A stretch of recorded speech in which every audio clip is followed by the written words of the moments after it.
What Caitlin Clark just did has rewritten WNBA history and changed the way the league does business.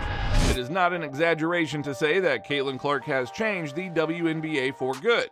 Her electrifying game has brought in more viewers to the women's game than ever before. Along with the views, the league has been flooded with new sponsorship deals and other business revenues. In just one short year, you could argue that Caitlin is the most impactful women's player of all time. Not only has she broken record after record on the court, but she has also changed the way that the league operates. And by the end of this video, you will see what Caitlin Clark just did is completely insane. The WNBA has seen an increase in attendance, merchandise sales, and advertiser interest. On top of that, there has been an increase in social media posts and media coverage of league games, bolstering the league's growing popularity. Indiana Fever has seen dramatic increases in ticket sales and prices since Caitlin entered the league. The average price of a ticket to a Fever game is now $144, which is up 133% from last year. That is incredible. The get-in price for the Fever's home opener against the New York Liberty on May 16th was $487. Additionally, tickets for the draft in Brooklyn, New York sold out within 15 minutes. Now, before Caitlin, you wouldn't have a hard time getting a ticket, but now you have to queue in line early in the hopes of nabbing a seat.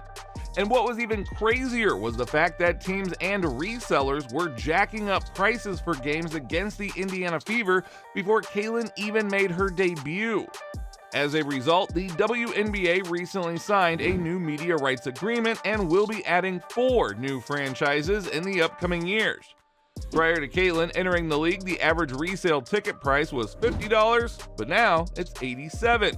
The average purchase price for Indiana Fever road games in 2024 is $108, which is 151% more than the $43 price from 2023. The purchase price for most teams entering the 2024 season is generally higher when they play the Fever than their average games. TickPick has sold 222% more tickets for WNBA games this year versus this time last year. In 2024, attendance increased by nearly 50% from 2023. The average attendance was up by percent double digits for all 12 franchises. Indiana led with an average home attendance of 17,035 at Gainbridge Fieldhouse, a year-over-year increase of 319%. Indiana's regular season finale in Washington set a league attendance record with 20,711 spectators. Caitlin can also be thanked for that. TickPick has already sold 86% more tickets for Fever games than it did for all of the 2023 season.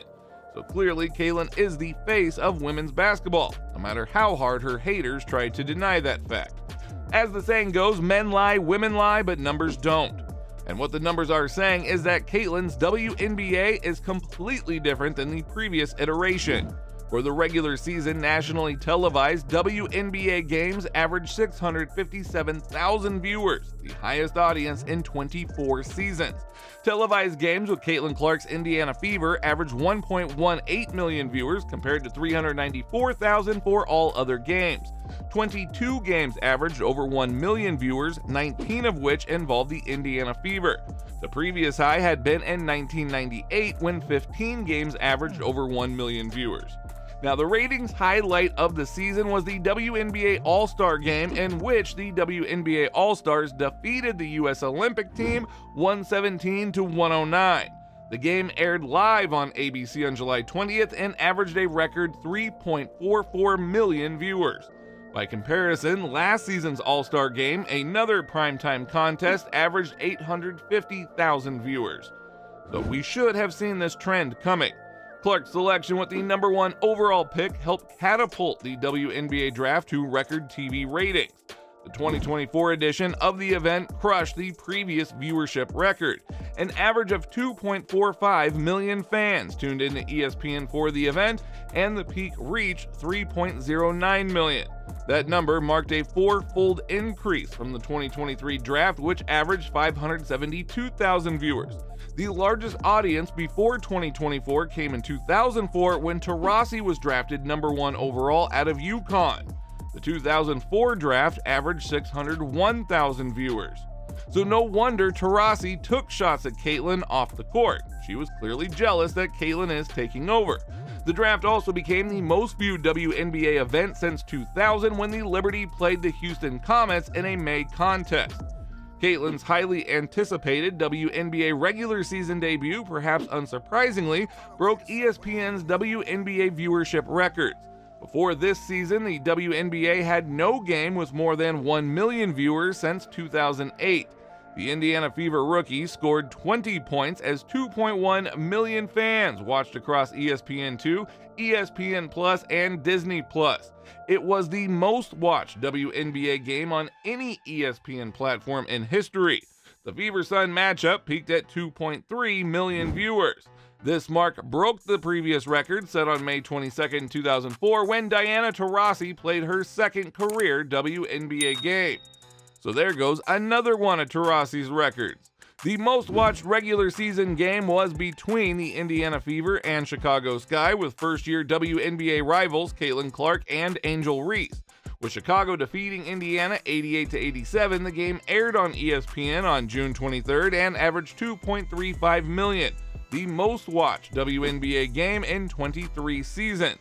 The previous week, another Indiana-Chicago matchup on CBS averaged 2.25 million viewers. The rising tide lifts all boats, and Caitlin is that tide. For example, the Las Vegas Aces moved their July 2nd game against Caitlin from their home to a larger 18,000 capacity venue. They originally planned to play their first 5 home games at Long Beach State due to renovations at their usual stadium. They moved a trio of contests, which includes a May 24th meeting with the Fever from the collegiate facility, back to the arena they share with the NBA's Lakers. In fact, the Sparks, Las Vegas Aces, Washington Mystics, and Atlanta Dream moved home games against the Fever to larger arenas to accommodate public interest in Clark. Her game against the Mystics was moved to the Capital One Arena and had an attendance of 20,333. The most for a WNBA game since the 2007 WNBA Finals, and the 5th most for a regular season game. What is even crazier is that the WNBA commissioner announced that Toronto will have an expansion team for the 2026 season. So all of Canada seems to be indebted to Caitlin because this type of expansion would be impossible if the popularity of the sport was not on the rise. All 4 networks that televise WNBA games reported strong year-over-year audience increases. ESPN averaged 1.19 million viewers, an increase of over 170% from 2023. ESPN, ABC, and ESPN2 all televised their highest-rated WNBA game of all time in 2024. The 8 games televised by CBS averaged a record-high 1.1 million viewers, an over 86% increase from last season. What Caitlin has done for the WNBA cannot be replicated. She has essentially made it a mainstream sport. The first 4 playoff games aired opposite ratings juggernaut NFL. By far and away, the highest rated game of the day was between the Indiana Fever and Connecticut Sun, which, despite a lopsided win by Connecticut, averaged 1.84 million viewers on ABC. The WNBA playoff game was the most watched since 2003. By contrast, the 3 remaining playoff games had averaged 394,000. The second Indiana-Connecticut playoff game aired on ESPN and averaged 2.5 million viewers. The game was the most watched WNBA postseason game of all time across ESPN platforms. And what is even more incredible is that her appeal extends far beyond the basketball court, as evidenced by her lucrative brand deals with industry giants such as Nike, Gatorade, Xfinity, State Farm, and Buick.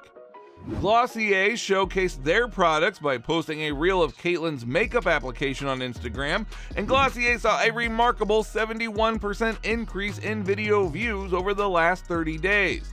Caitlin rocked a Prada outfit for her draft day. Afterward, Prada saw a staggering 140% increase in mentions during the week of the WNBA draft, highlighting the effectiveness of their collaboration with her. Another sizable increase was in merchandising sales. In the first half of the 2024 season, there had been an increase in WNBA merchandise of 500%, with sales of players' t-shirts and jerseys up 1,000%. The top-selling players were rookies Caitlin Clark and Angel Reese. Overall, Fanatics report sales of Clark merchandise ranked 5th in sales among all athletes. Now, Caitlin is also setting records in the endorsement sphere. She signed a $28 million U.S. contract that spans 8 years and includes a signature shoe. The new deal would be the richest sponsorship contract for a women's basketball player. WNBA advertisers increased by over 60% in 2024. The number of total advertisers is now approaching 150 and includes such product categories as automotive, insurance, and computer software. Besides being sold out for this year's postseason, Disney said for the 2025 season, upwards of 85% of its commercial inventory has already been sold.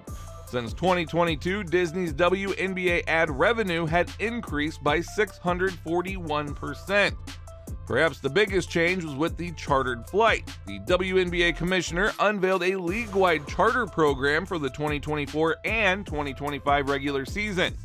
Previously, chartered flights were only authorized for postseason games. So there is clearly a pre-Caitlin era and a post-Caitlin era.